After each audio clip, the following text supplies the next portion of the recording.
जैसे कि फतेहपुर में से मंदिर और मकबरा का विवाद चल रहा है, तो उसमें आप लोग भी मौजूद थे, अंदर पहुंचे भी थे और उसमें पुलिस ने मुकदमा भी पंजीकृत कर दिया है। क्या है पूरा मामला?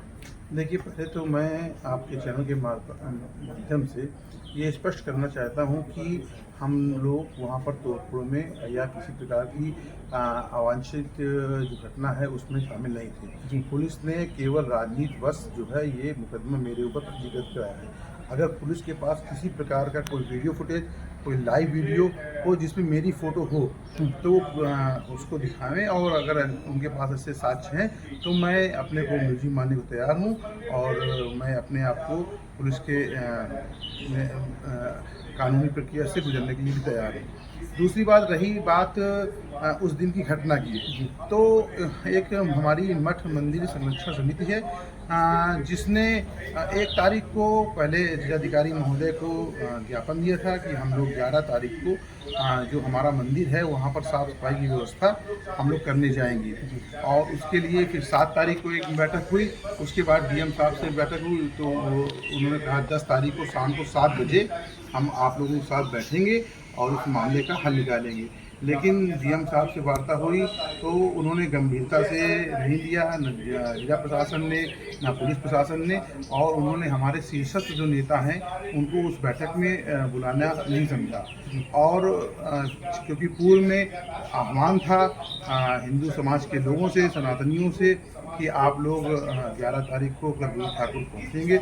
हमारा केवल लक्ष्य ध्येय केवल एक था, पूजन अर्चन करना, और पूजन अर्चन करने का ही हमारा ध्येय था, और सभी सनातनियों के साथ जाकर के उस मंदिर में हम लोग की पूजा करना चाहते थे। लेकिन जैसे हम लोग एकत्र हुए तो क्योंकि वो क्षेत्र जो है मुस्लिम बाहुल्य क्षेत्र है, और वहाँ से जब हमारे कुछ हिंदू भाइयों के भी घर हैं उन घरों से निकल कर हमारे लिए चौराहे पर एकत्र होने आ रहे थे, तो उन लोगों ने सुनियोजित तरीके से वहाँ पर पत्थर और कुदाल और हथौड़ा, सरिया, सब्बाड़, ये सब ले करके उन्होंने लगातार हमले करने शुरू कर दिए।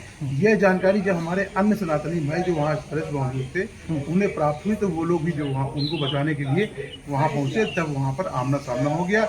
और तब तक हमारी इस जो सनातनियों की भीड़ थी, इसमें कुछ अराजक तत्व जो उसी वर्ग से आते हैं वो उसमें शामिल हो गए, और उन्होंने वहाँ पे तोड़ फोड़ करके इसको एक राजनीतिक रूप देने का प्रयास किया। ये माहौल बिगाड़ने का कार्य किसने किया है? देखिए, ये माहौल बिगाड़ने का प्रयास तो मैं कहूँगा कि प्रशासन की नाकामी थी, और हम लोगों का तो ध्येय केवल एक ही था कि वो हमारा मंदिर था, मंदिर है और मंदिर रहेगा।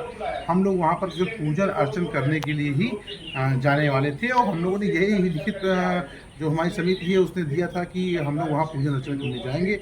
और अगर प्रशासन उस दिन शाम को 7 बजे बैठ करके उसका हल निकाल लेता, दोनों पक्षों को बैठा करके अगर कागज देखे जाते तो कुछ उसका हल निकाला, लेकिन प्रशासन ने उसको गंभीरता से नहीं लिया, इसलिए इतनी बड़ी घटना हो गई।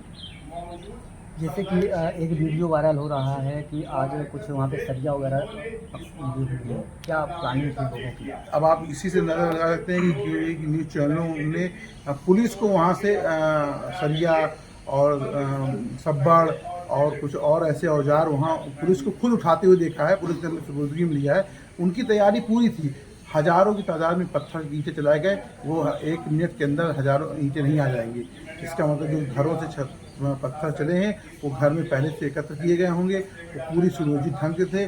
3 कोनों से हम लोगों को घेरने का प्रयास किया गया था, और धार्मिक उन्मादी नारे लगा करके वो लोगों को एकत्र कर रहे थे, और उसके बाद लगातार हमारे आराध्य को गाली दे करके, हमारे कार्यसेवकों को गाली दे करके वो लोग वहाँ पर पथराव काम कर रहे हैं। तो 16 तारीख की क्या रणनीति? देखिए, अभी हमारी जो समिति है जो निर्णय लेगी वो निर्णय हम लोग मानेंगे, और क्योंकि हमको कल 16 तारीख की क्या बात है, आज भी है, हमारा मंदिर है, प्रशासन से हमारा अनुरोध है कि वहाँ पर हमें पूजा अर्चना करने का समय दिया जाए, और इसके लिए प्रशासन हमारे कागज़ भी देखना चाहे तो हम लोग उनके साथ एक बैठक भी करना चाहते हैं। प्रशासन पीछे ना हटे इस विषय में, प्रशासन को आगे आकर के दोनों पक्षों के कागज दे करके उसमें कार्रवाई करनी चाहिए। वो वहाँ शिव का मंदिर था, क्योंकि वहाँ पर उसके प्रमाण मिल रहे हैं, और वो उसके लिए हम लड़ाई करते रहे। किसके इशारे पर आप पे मुकदमा लगाया गया है? ये राजनीति है, ये तो जानते हैं कि हम लोग हिंदुत्व की लड़ाई लड़ रहे हैं। और मैंने पहले बताया कि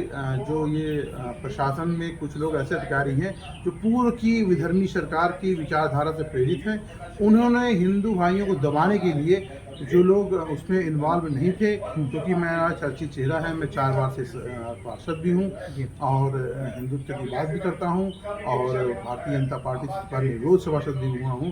प्रशासन ने केवल राजनीति को देखते हुए और कुछ लोगों के दबाव से विरोधी जो समाजवादी पार्टी के नेता हैं उनके दबाव पे उन्होंने आकर के मेरा नाम दर्ज कराया है। मेरा एक भी फुटेज अगर प्रशासन के पास हो, जिन धाराओं पे उन्होंने मुकदमा मेरे पास पंजीकृत कराया है, उसका एक भी फुटेज अगर उनके पास हो वो जरूर दिखाएगा। ये आपका परिचय? मेरा परिचय, मैं विनय तिवारी हूँ, मैं सभासद हूँ सिविल लाइन से। जी, जैसे कि विनय तिवारी जी ने बताया कि अगर पुलिस प्रशासन के पास कोई भी साक्ष्य है मेरे प्रति कि मैंने वहाँ पे कोई भी उत्पात किया है या कुछ भी किया है तो मेरे खिलाफ मुकदमा पंजीकृत जो किया गया है वो मान्य है। फतेहपुर से धर्मेंद्र सिंह चौहान के साथ गोलू पुरवाल की रिपोर्ट।